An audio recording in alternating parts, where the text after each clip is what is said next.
Good morning students, आप सभी का आपकी हिंदी की कक्षा में स्वागत है। बच्चों, जैसा कि मैंने आप सभी लोगों को बताया था कि बहुत ही जल्द हम अपनी वीडियोज आप लोगों तक पहुंचाने का प्रयास करेंगे।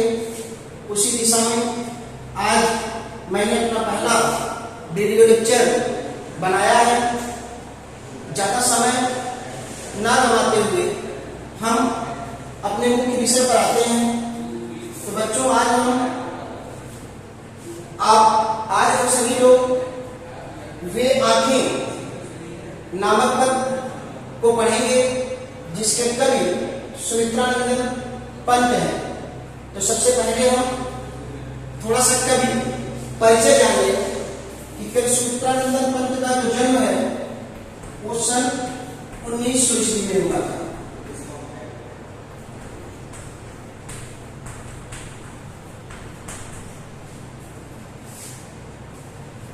स्थान अर्थात कि जहां पे पैदा हुए थे तो कौसानी ग्राम था।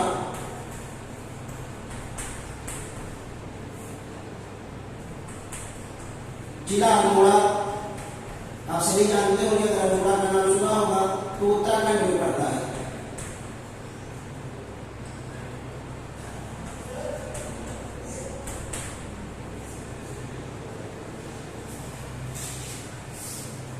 कवि सुमित्रानंदन पंत हिंदी साहित्य के ऐसे पहले कवि हैं जिन्होंने प्रकृति के वर्णन का अपना मुख्य विषय बनाया।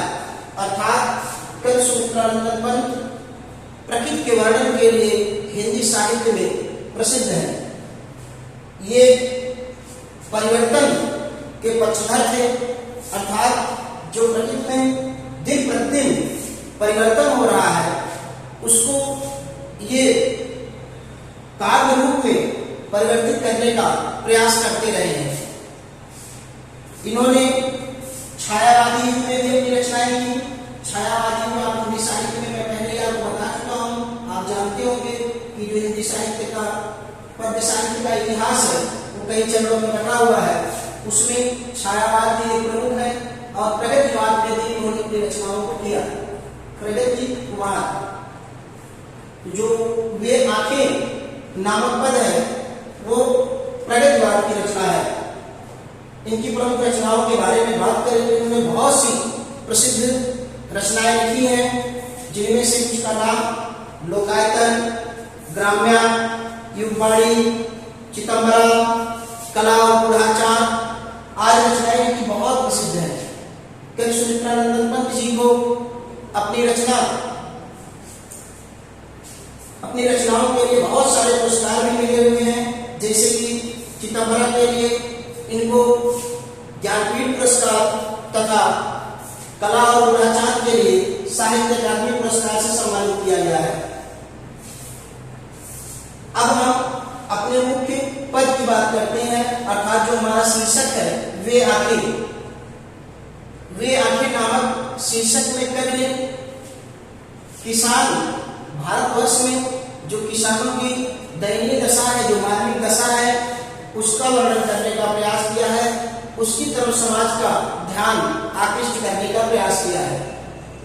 कवि का मानना है कि भारतवर्ष में जो किसान है, जो कि अन्नदाता है, सबका पालन पोषण करता है, वह स्वतंत्रता के बाद भी शोषित था और आज भी उसकी स्थिति में बहुत ज्यादा सुधार नहीं हो पाया है। तो कवि वे आंखें नामक शीर्षक से वर्तमान शासन व्यवस्था पर उनकी अवहेलनाओं पर एक व्यंग्य किया है कि भले ही भारत स्वतंत्र हो गया, स्वाधीन हो गया, लेकिन अभी भी जो किसानों की दशा है वो अच्छी नहीं हो पाई है।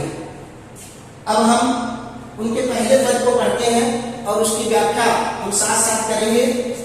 आप अपने नोटबुक पर कठिन शब्दों के अर्थ और जो भी हम काव्य सौंदर्य बताते हैं, अर्थात प्रस्तुत पद में जो अलंकार है, जिस भाषा शैली का प्रयोग हुआ है, उसको आप लिखते जाइए। तो पहला पद रहेगा कि अंधकार की गुहा से लिखी उन आंखों से डरता है मन, भरा दूर तक उनमें दारू दैन्य दुख का नीरो रोदन। वह किसका, छोड़ किसे मैं धार आए, संसार करार सदृश हुआ किसका। तो बच्चों, जैसा कि आप सभी लोग पदों की व्याख्या करने का अपना एक क्रम होता है। सबसे पहले आप लिखते हैं संदर्भ। तो संदर्भ तो आपको पता ही हो गया कि प्रस्तुत पद, प्रस्तुत पंक्तियां हमारी पाठ्यपुस्तक आरोप में वे आंखें नामक शीर्षक से लिया गया है, जिसके रचयिता कवि सुमित्रानंदन पंत जी हैं। फिर आप लिखते हैं प्रसंग। तो प्रसंग में मैंने आपको पहले ही बता दिया कि जो कविता का मुख्य बिंदु है, जो कविता को लिखने का उद्देश्य है, जो उस पद को लिखने का उद्देश्य है, वो कवि का यह है कि वो किसानों की दुर्दशा की तरफ समाज का मुख्यतः जो शासक वर्ग है, जो सरकार है, उसका ध्यान किसानों की दुर्दशा की ओर जाए और वह उनकी स्थिति में सुधार करने के लिए कोई ठोस कदम उठाए। अब हम पद की व्याख्या करेंगे और साथ ही साथ आपको कठिन शब्दों का अर्थ भी बताते रहेंगे। अंधकार की गुहा से लिखी उन आंखों से डरता है मन। कवि कहता है कि जो किसान का जीवन है, जो किसान की दशा है, वो बहुत ही दयनीय है। तो क्योंकि कविता का जो शीर्षक है वो है वे आंखें, तो कवि किसान की आंखों में वो दर्द, वो निराशा, वो कुंठा देख रहा है, जैसा कि किसी अंधकार भरी गुफा में होता है। आप देख सकते हैं कि अंधकार की गुहा सरीखी, यही काव्य सौंदर्य है लिखने के लिए आता है। उन आंखों से डरता है मन, सरीखी का मतलब समान। तो आप जानते हैं कि यहाँ पे उपमा अलंकार हो गया, जहां पे दो भिन्न भिन्न वस्तुओं की तुलना की जाए और उसमें कम से कम एक गुण समान हो, वहां पे उपमा अलंकार होता है। तो यहाँ पे कवि ने किसान की आंखों की तुलना किससे लिया है?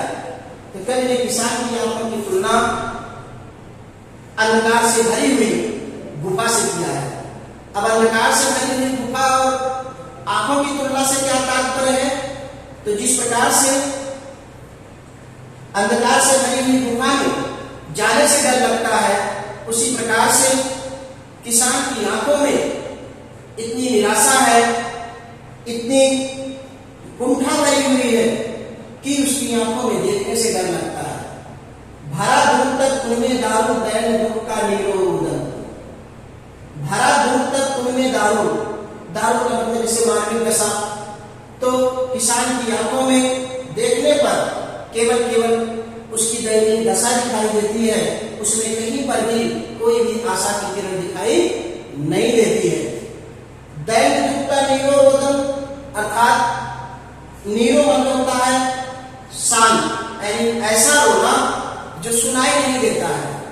जैसा कि आप सभी लोग जानते हैं कि कष्ट सबको होता है, बस कोई उसे रो रो करके प्रकट कर देता है, तो कोई दर्द को छिपा लेता है। तो किसान अपने दर्द को छिपाने का प्रयास कर रहा है, लेकिन फिर भी उसका दर्द उसकी आंखों से झलक रहा है, उसके हाव भाव से झलक रहा है। नीरो रोदन का तात्पर्य यही है कि वह इतना कष्टित है कि उसका अंतर हृदय रो रहा है, लेकिन उसका रोना लोगों को दिखाई नहीं दे रहा है। वह स्वाधीन किसान रहा, अभिमान भरा आंखों में इसका। सन 1947 ईस्वी में भारत को आजादी मिल गई, उसी के साथ साथ किसान को भी आजादी मिली और उसने ये सपने संजोए थे कि आजादी के बाद उसकी दशा में सुधार होगा, क्योंकि इससे पहले अंग्रेजों ने उसकी दशा बहुत ही खराब कर दी थी। लेकिन आज स्वतंत्रता के लगभग 70 साल हो गए, फिर भी उसकी दशा में कोई बहुत ज्यादा परिवर्तन देखने को नहीं मिल रहा है। तो कवि उसी का वर्णन करता है कि वह स्वाधीन किसान रहा, अभिमान भरा आंखों में इसका। कवि कहता है कि जब भारतवर्ष को आजादी मिली तो किसान ने सोचा कि अब उसे भी आजादी मिल गई है और उसकी गर्व, स्वतंत्रता का जो गर्व होता है, जो अभिमान होता है, वो साफ साफ देखा जा सकता है। लेकिन कुछ ही दिनों के बाद उसे एहसास हुआ कि आजादी तो उसे मिल गई, लेकिन आजादी मिलने के बाद उसके अपने ही लोगों ने, अपने ही यहाँ के शासकों ने उसकी तरफ बहुत ध्यान नहीं दिया, और जो उसके सपने थे, जो उसने सपने देखे थे कि आजादी के बाद उसकी दशा में सुधार होगा, वो चूर चूर हो गई। छोड़ इसे मझधार, आज संसार करार सदृश हुआ इसका। छोड़ इसे मझधार, मझधार का मतलब बीच में ही, बीच धारा में ही, अर्थात किसान की स्थिति ना तो इस किनारे लग पाई ना तो उस किनारे लग पाई, अर्थात उसकी समस्या का कोई समाधान नहीं हो पाया। संसार करार सदृश, यहाँ पर भी उपमाना सदृश का मतलब समान हुआ, जिसका मतलब उसका जो सपनों का संसार था, जो उसने सोचा था कि उसकी दशा में सुधार होगा, उसमें कोई सुधार देखने को नहीं मिला। अब पूरे पद की एक साथ हम व्याख्या कर देते हैं कि प्रस्तुत पंक्तियों में कवि कहता है कि जिस प्रकार से अंधकार से भरी हुई गुफा में देखने से डर लगता है, उसी प्रकार से किसान की निराशा से भरी हुई, कष्ट से भरी हुई, कुंठा से भरी हुई आंखों में देखने से डर लग रहा है। किसान की आंखों में अगर देखा जाता है तो दूर दूर तक उसमें कोई आशा की किरण दिखाई नहीं देती है, बल्कि उसमें उसे निराशा, कष्ट ही दिखाई देता है, और वह अपने इस कष्ट को लेके अंदर ही अंदर रो रहा है, अर्थात उसकी इस दशा की तरफ किसी का ध्यान आकृष्ट नहीं हो रहा है। जब भारतवर्ष को आजादी मिली तो किसान ने भी अपने मन में सपने सजोए थे कि उसकी दशा में भी सुधार होगा, और उसे भी आजादी का अभिमान था, गर्व था, लेकिन बहुत ही जल्द उसे एहसास हुआ कि उसकी समस्याओं की तरफ सरकार का ध्यान आकृष्ट नहीं हुआ है, लोगों का ध्यान नहीं गया है, और उसकी समस्याओं का हल नहीं निकल पाया, तथा उसका जो सपना था कि आजादी के बाद उसकी दशा सुधरेगी, वो सपने उसके चकनाचूर हो गए। ये हो गई आपकी व्याख्या। अब आप काव्य सौंदर्य में लिखेंगे तो काव्य सौंदर्य में जो आप लिखते हैं,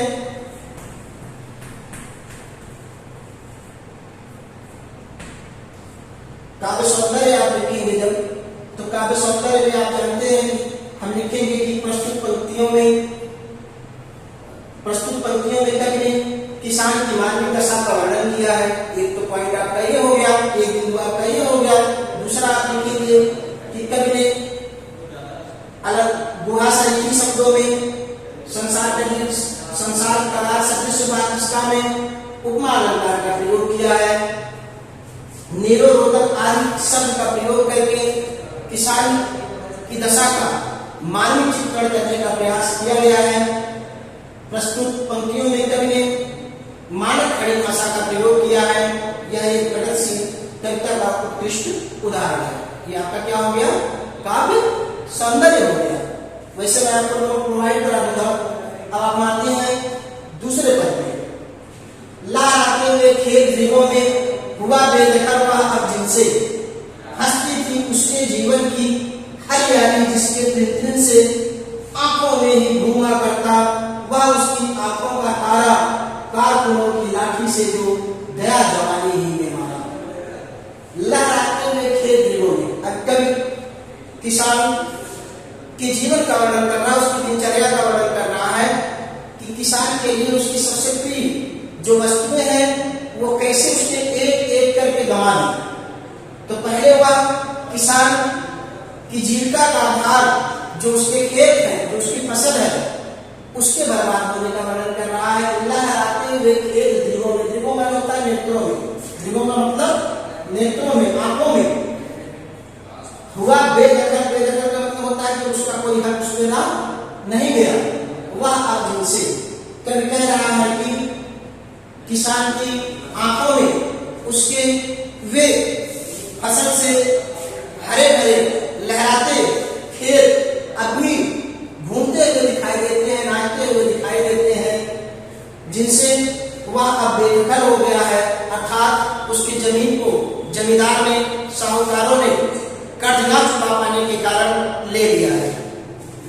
हंसती हंसती थी उसके जीवन की हर यारी जिसके दिन से। ये बात मैं पहले ही आपको बता चुका हूँ कि किसान जब भी अपने हरे भरे खेतों को देखता था तो उसका जीवन खुशहाल हो जाता था, उसके हृदय में, उसके मन में एक आशा का संचार हो जाता था कि उसकी फसल तैयार होगी और वह उससे अच्छा मुनाफा कमा पाएगा, अपने परिवार का भरण पोषण कर पाएगा।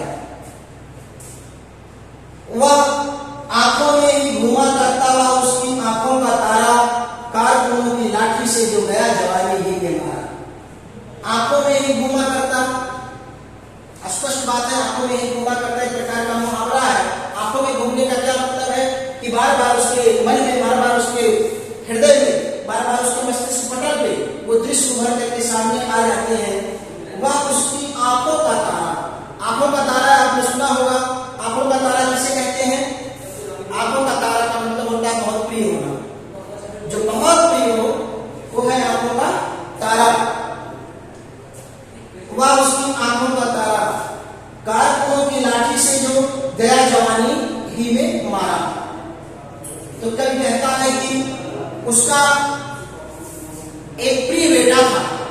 आंखों का तारा से मतलब होता बहुत प्रिय, और प्रिय से यहाँ पे तात्पर्य है उसका जो एक प्रिय बेटा था जो जवानी में ही इसके कारकुनों का मतलब होता है जैसे एक प्रकार से गुर्गे, जैसे कि आप लोगों के सामने इसमें विकास दुबे जो कि यूपी के गैंगस्टर है और जिनको पकड़ने के लिए पुलिस पूरी तरह से प्रयासरत है और पकड़ने में कामयाब भी हो गई। एक प्रकार से लठैत कह सकते हैं।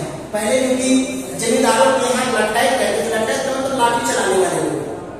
तो जब किसान अपना कर्ज नहीं चुका पाया तो जो जमींदार के आदमी थे, जो लठैत थे, वे उसकी जमीन पे कब्जा करने के लिए आए। तो उनका बेटा उनसे झगड़े करने लगा, तर्क वितर्क करने लगा कि आप हमारी जमीन पे कब्जा ना करिए, हम आपका कर्ज लौटा देंगे। तो उन्होंने उसे लाठी से पीट पीट करके क्या कर डाला, मार डाला। अभी उसकी युवावस्था थी। तो अब आप बात को समझ गए होंगे कि आंखों में ही घूमा करता हुआ उसकी आंखों का तारा कारकुनों की लाठी से जो गया जवानी ही में मारा। कवि कहता है कि किसान की आंखों में उसके उस प्रिय बेटे का दृश्य बार बार नाचा करता है, बार बार आता है, बार बार वो उसके बारे में सोच करके चिंतित हो जाता है जो जमींदार के लठैतों की लाठी से जवानी में ही मार दिया गया। अर्थात जब उसने जमींदार के शोषण का विरोध करना चाहा तो उसके लठैतों ने उसे लाठी से पीट पीट करके मार डाला। अब इसी क्रम में आप काव्य सौंदर्य लिख सकते हैं कि प्रस्तुत कविता में कवि ने किसानों की मानवीय दशा का बड़ा ही सुंदर चित्रण किया है। कवि ने आंखों में ही घूमा करता तथा आंखों का तारा नामक मुहावरे का प्रयोग करके भाषा को और सुंदर बनाने का प्रयास किया है और रोचक बनाने का प्रयास किया है। कविता की जो भाषा है, जो पंक्तियों की भाषा है, वो कैसी है मैंने पहले बता दिया था। वो हमेशा एक ही रहेगा, मानक खड़ी बोली का प्रयोग हुआ है। ये आप काव्य सौंदर्य में लिख सकते हैं। तो मैं समझता हूँ कि आपको चैप्टर जो है वो आसानी से समझ में आया होगा और आपको पूरी व्याख्या क्लियर हो गई होगी। अब कोई भी समस्या है तो आप हमारे व्यक्तिगत नंबर पर संपर्क कर करके या हमें मैसेज कर करके बता सकते हैं। आज के लिए बस इतना ही। बहुत बहुत धन्यवाद।